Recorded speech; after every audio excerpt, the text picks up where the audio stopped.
네, 변형 프리온 단백질이 흡수돼서 소의 뇌로 전파되는 과정에 있는 그 관여하는 소의 부위들은 광우병에 위험할 수밖에 없습니다.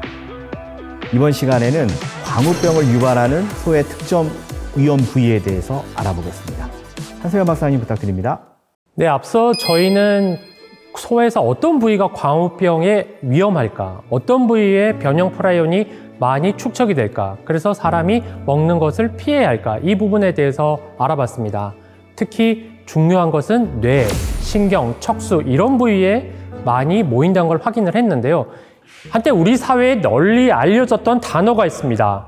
Specified Risk Materials, 일명 SRM, 특정 위험 물질이라고 하는 건데요. 광우병을 유발하는 변형 프라이온 단백질이 많이 포함된 소의 부위를 일컫습니다. 이 말을 다시 말하면 이것을 식품으로 섭취할 경우에는 사람에게도 감염 위험이 있다고 확인된 부위도 포함됩니다. 와, 이거는 진짜 꼼꼼하게 잘 확인해야 될 것 같은데 소의 어떤 부위를 위험 물질로 그러면 보시는 건지요? 네, 아까 말씀드린 것처럼 이 SRM은 사실 국가별로 보면 대부분 일치합니다. 생각하는 게 비슷한 게 대표적인 게 이제 신경 조직, 임파 조직이 풍부한 뇌, 척수, 그다음에 눈, 그리고 소화기 쪽인 회장, 이제 변형 프라이온이 흡수되는 곳이죠. 편도. 이런 부분들이 이제 소에선 위험한 부분이 됩니다. 그래서 이런 부분들이 이제 주요 SRM의 경우 먹으면 안 된다. 그렇기 때문에 국가 간에도 교육을 하면 안 된다. 이렇게 금지가 되어 있거든요. 기타 SRM, 기타 부위로는 척추, 장갑막, 비장, 내장, 우족 이런 부분들도 이제 변형 프라이온이 많이 모일 수 있기 때문에 먹는 것을 금지하고 있습니다. 그럼 국가별로 특정 위험 물질을 다르게 보는 나라들도 있나요? 실제로 그렇습니다. 네. 소의 어떤 부위를 위험하다고, 어떤 부위를 SRM으로 볼 것이냐, 이 부분에 대해서는 국가별로 차이가 있습니다. 그래? 자, 그러면 그림을 보시면서 제가 설명을 한번 더 드리겠습니다. 미국의 경우에는 생후 30개월 이상 된 소의 척추 가운데서 목뼈의 횡돌기와 극돌기, 해부학적으로 보면 목뼈가 있으면 위로 올라간 게 있고 옆으로 이렇게 날개가 뾰족하게 돼 있거든요. 뼈에서도 이 부분, 그 다음에 흉추, 요추의 극돌기, 뾰족한 부분, 천추 등을 특정 위험 물질로 분류하고 있는데요. 반면 유럽연합에서는 12개월 이상 된 소의 머리뼈, 뇌, 눈, 척수와 24개월 이상 된 소의 등뼈, 등배 신경절을 특정 위험 물질로 규정하고 있습니다.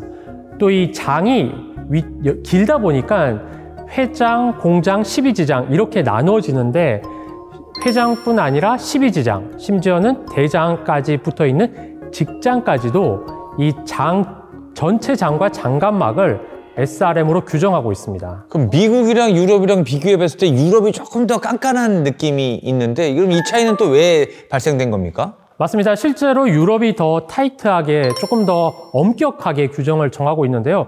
그것을 설명드리려면 SRM이 어떻게 측정이 되느냐, 어떻게 정해지느냐를 알아봐야 되는데 역가 측정이라는 실험을 통해서 과학적으로 설명을 하게 됩니다. 이제 실험 동물에게 일정 약의 오염 조직을 이제 순차적으로 투여해서 어느 시점에 되면 이게 감염이 일어나지 않는지 그 약을 조사하는 건데요. 반복적으로 실험을 하면서 오염 조직이 얼마나 독성이 높은지를 계속 측정해 보는 거죠. 이 실험 결과를 보면 소의 뇌와 척수는 근육에 비해서 최소 10,000배 이상 조직 감염성이 높은 것으로 확인됐는데요. 그래서 이런 결과를 토대로 이제 SRM을 지정을 했는데 말씀드린 것처럼 미국과 유럽연합의 기준이 왜 다른가? 이것은 이 SRM 범위를 결정하는 실험들이 굉장히 다양하고 다를 수 있는 거거든요. 그렇구나. 실험 동물의 민감도, 어떤 실험 동물을 쓸 거냐? 쥐를 대상으로 할 거냐? 기니피그를 대상으로 할 거냐? 토끼를 대상으로 할 거냐? 침팬지를 대상으로 할 거냐? 실험을 어떻게 설계할 거냐? 무증상 감염을 어떻게 확인할 거냐? 감염 방법을 어떻게 우리는 인지하고 검출해낼 거냐? 이거에 따라서도 실험이 굉장히 다양하고 여러 개가 될 수 있거든요. 그러니까 이런 요소들을 어떻게 결정하고 어떻게 실험을 설계하느냐에 따라서 여러 종류의 SRM 지정이 가능한 거죠. 그럼 인간광우병에 그걸 대입하면 이 특정 위험 물질이 어느 정도가 되어야 위험한 기준이 되는 겁니까? 이 광우병이 사람에게 전파되는 용량을 확인하기 위해서 네. 사람과 가장 유전적으로 가까운 원숭이를 대상으로 이 그 궁금증을 해결하기 위해서 실험을 했습니다. 이 4살 된 필리핀 원숭이 2마리를 대상으로 뇌에 오염된 조직 이제 5g씩을 직접 투여했는데요. 네. 각각 감염 부위를 그리고 이제 추적 관찰을 해봤습니다. 한 마리는 섭취한 지 5년이 되던 해에 이 원숭이 광우병이 발병했고 그리고 3개월 뒤에 폐사했습니다. 그러면 우리가 알고 있던 인간 광우병에 걸린 사람이랑 뭐 시기가 거의 비슷하지네요. 원숭이의 뇌 조직을 이제 검사를 한번 해보니까 이제 광우병에 걸린 인간의 뇌와 동일한 병변을 보였습니다. 이렇게 구멍이 있게 보이기 시작하지 3개월 않습니까? 뭐 이게 거의 비슷하다. 네, 나머지 한 마리는 섭취하고 76개월이 지났지만 그때까지도 아무런 증상이 없었습니다. 그 친구 괜찮네. 그러니까 실험 대상이 2마리뿐이었지만 네. 산술적으로 보면 실험 대상의 50% 절반을 감염시킬 수 있는 양이 광우병에 감염된 소의 뇌조직 5g이었다는 것을 확인할 수 있었던 거죠. 그렇죠. 이런 실험을 할 때 저희가 LD50라고 해서 전체 집단 중에 50%가 죽는 용량이 얼마이냐, 얼마를 투여했을 때 절반이 죽느냐를 우리가 확인을 하게 되는데 그게 사람의 추정해 볼 수 있는 원숭이 경우는 소의 뇌조직 5g이었던 거죠. 하지만 이후에 수학적인 모델로 실제 인간이 감염될 수 있는 광우병의 역할을 측정해 봤더니 광우병 소의 뇌조직 2.67g이 노출된 사람의 절반 정도를 죽일 수 있는 양이라고 분석됐습니다. 그러면은 당시 우리나라에서도 특정 위험 물질의 기준이 있었을 것 같은데 그건 어땠나요? 네, 그것을 두고 2008년 우리나라 광우병 파동 당시에 엄청난 사회적 혼란이 일었습니다. 앞서 말씀드린 실험 결과를 토대로 해당 사회의 어떤 식습관과 문화, 사육하는 가축의 종류와 규모, 어떤 나라는 소를 많이 키우고 어떤 나라는 양을 많이 키우고 반대로 키우지 않는 동물들도 있을 거고 이처럼 각기 다른 SRM 규정이 가능하다 이런 주장이 나왔는데요. 이 주장에 대해서 일부 언론은 아니다. SRM 지정에 대해서는 엄격하게 접근을 해야 된다. 그렇죠. 이것은 맞고 이것은 틀렸다. 이렇게 보도가 나오면서 사회적인 갈등이 일어났던 것이죠. 쉽게 말씀드리면 이른바 진보 성향의 언론 측에서는 이런 기준을 정부가 정한 기준이 조금 느슨하다. 그러니 조금 더 강하게 유럽연합과 일본을 봤을 때는 조금 더 엄격하게 지정할 필요가 있다라고 주장을 했고 반대 진영에 있는 언론에서는 아니다.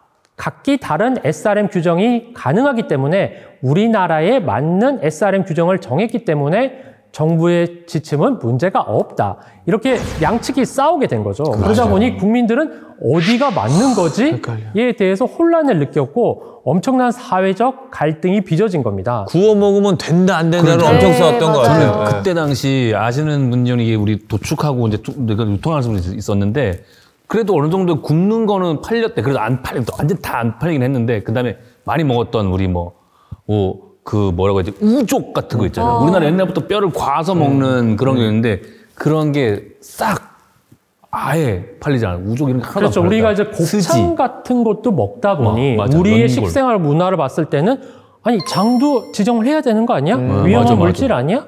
말씀하신 것처럼 우린 족발을 먹으니 이걸 지정해야 되는 거 아니야? 아니다. 이거 위험하지 않다. 이거 위험하다. 이런 갈등이 있을 수가 네. 있거든요. 지금 기준이 애매모호했지. 이 부분에 대해서 많은 논쟁들이 이제 오고 갔고 맞아. 결국 이 말은 이를 통해서 과학적 사실을 보도하는 과학 저널리즘이 어떤 역할을 하느냐에 따라서 우리 사회에 중요하네. 발전적이고 긍정적인 영향을 줄 수도 있고 네. 혹은 퇴행적이고 부정적인 영향을 줄 수도 있다. 이게 확인이 된 거죠. 그러네요. 중요하네요. 그래서 아까 궁금해하시는 부분은 뒤에 더 자세히 상세히 말씀드리도록 하겠습니다. 지금까지 특정 위험 물질 SRM의 이해에 대해서 알아봤습니다.